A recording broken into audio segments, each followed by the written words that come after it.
Да, у меня обе сестры, они занимались фортепиано, и это постоянно лобание было в комнатах, и это просто всех кошмарило.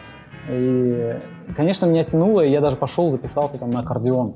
Но ни одно занятие я не проходил, потому что там я занимался баскетболом. Вот. И параллельно постоянно меня как бы туда подбрасывало. То есть она занималась там в ансамбле «Бульбулер», и сказали, не хочешь ли ты тоже пойти туда, там нужны мальчики. Я говорю, ну да, но типа туда надо ездить, и это сейчас трудно, вот с Менделеевки ездить, там, в Симферополь, это большое расстояние. Вот. Оно как бы туда меня всегда подбрасывало. Но я как бы от всего этого отбивался. Думаю. Ну, считалось, что мужчина, вот я сейчас так думаю, да, считалось, что мужчина консерватарин, ну, что он там будет играть, лобать, что петь, ну, это вообще кажется типа, неприменимо, когда ты тем более живешь в селе и видишь реалии села, что надо дрова, надо как-то вот пахать, там, надо сажать. Какой-то, кажется, контакта вообще абсолютно нет. Мужчина творческий и село. Вот. Из-за этого оно как бы, может быть, внутренне как-то я... Это я сейчас, да, я рассуждаю, понимаю, что оно как-то немного меня отдаляло.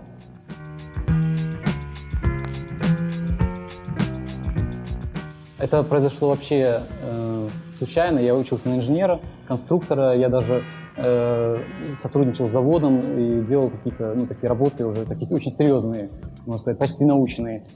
Вот, моя дипломная работа, она такая полунаучная, можно было сказать. И в один момент мне Резавели предложил, просто сказал, ты хочешь быть оператором на телевидении? Я сказал, да. И все, это произошло мгновенно, я просто не задумывался об этом.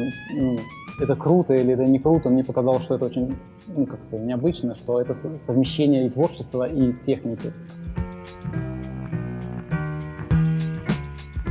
В Крыму чем может заниматься оператор, кроме вот таких работ? Это у нас очень мощная индустрия свадебная и большой спрос на все, что связано со свадьбой. Все. Вот. И, конечно же, я попал вот в эту струю тоже, и это очень интересно. Вообще очень интересно работать на крымско-татарских свадьбах. Чем? Потому что ты можешь за определенный момент увидеть столько людей, столько семей, столько домов, столько выпить кофе. То есть, да, и на самом деле познать самих себя, познать свой народ. Вот это очень, мне кажется, это очень интересно в этой работе. Помимо того, что, в принципе, это хорошо оплачивается.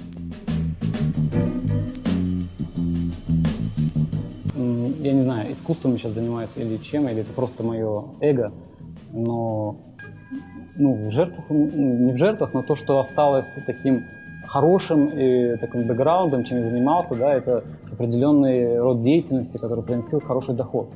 И я его оставил, и я начал вообще с нуля, полного нуля. И вот это огромные жертвы, начинать с нуля вообще, просто вот с фундамента. Да, мне кажется, просто когда человек много страдает, он ощущает мир как-то остро людей ощущает, взаимоотношения тонко. И вот эти полутона, микротона вот эти, человек очень хорошо чувствует и быстро сублимирует на эту тему какие-то любые, там, что-то пишет, что-то рассказывает, поет песни.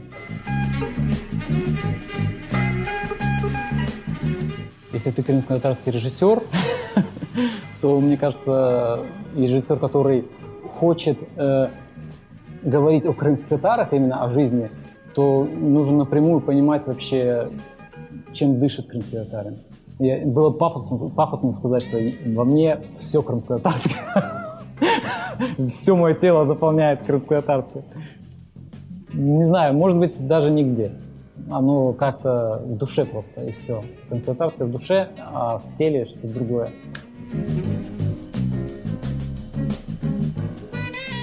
Для меня ислам — это, в первую очередь, искренность с собой и с Богом. Вот, и мне кажется, вот это очень важно, вот этот контакт, вот эта линия, да. Я, Бог, я с людьми, я с собой, я с Богом.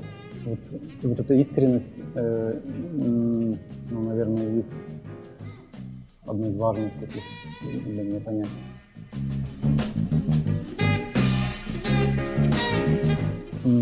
Надо понять вообще, что такое крымско-татарский кинематограф. Вообще, я вот об этом думаю. Это кинематограф, где все, кто снимает крымские татары, это снято на деньги крымского татарина или это снято о крымских татарах и на деньги крымского татарина. То есть здесь вот сложный момент, что такое крымско-татарский кинематограф. Да? Ну, я себе подразумеваю, что это то, что сделано нами, то, что сделано крымскими татарами и то, что сделано про крымских татар, наверное. Да? Я об этом мечтаю, честно говоря. У меня есть такая мечта. Фестиваль крымско-татарского кино, или крымско-татарский фестиваль, или, ну, я не знаю, как правильно это звучало бы, потому что не стоит сужать аудиторию всегда, но хотелось бы, чтобы был фестиваль, и был он в Крыму, и чтобы там были такие номинации, не то что номинации, такие категории, как аматорское кино. И мне кажется, это важно для того, чтобы люди, те, кто не умеет ничего делать, чтобы они тоже участвовали и делали, допустим, ну, кино на крымско-татарском. Пусть это будет самое аматорское кино, но это бы, мне кажется, очень сильно развивало язык и культуру, и там много всего. Кинематограф — это вообще сильная энергия, она, во-первых, объединяет очень большое количество людей вокруг этого. Это не просто один режиссер, который что-то делает, это сценаристы, это там какие-то редакторы, это актеры.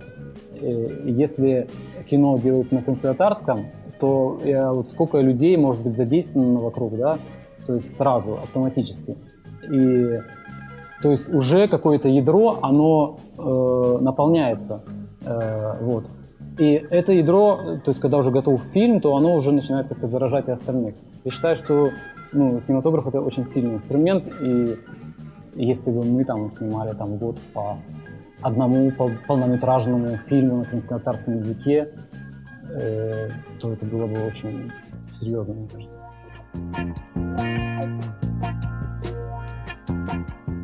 Я пишу на диалекте, на том языке, который я могу говорить, и те слова, которые я знаю, допустим. И я считаю правильным пока вот то, что я пишу, оно мне вот в данный момент приходят именно эти слова вот под эту музыку, то это честно с самим собой. И я думал, что это неправильно, что, может быть, там поменять слова, может быть, там очень сильно поредактировать. Но нет, оказалось, что вот когда вот есть состояние определенное, и ты вот бухнул сразу вот текст какой-то, вот он какую-то имеет силу, что ли.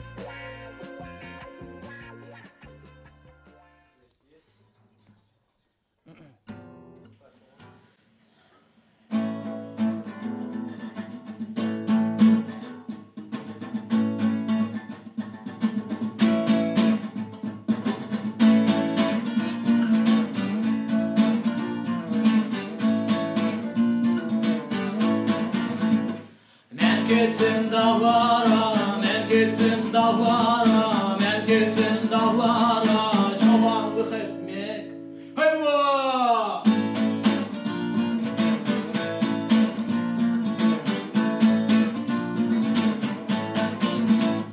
Dağların yolu uzun, dağların yolu uzun, dağların yolu uzun, yoruldum kaldım. Hey hey!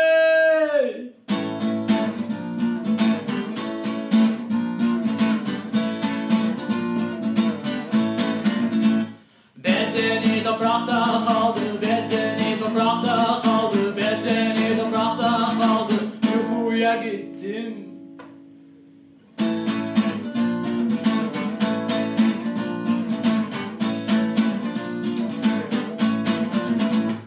Anacığım ben kaytırım, babacığım ben kaytırım, dedeciğim ben dönerim, başka zaman.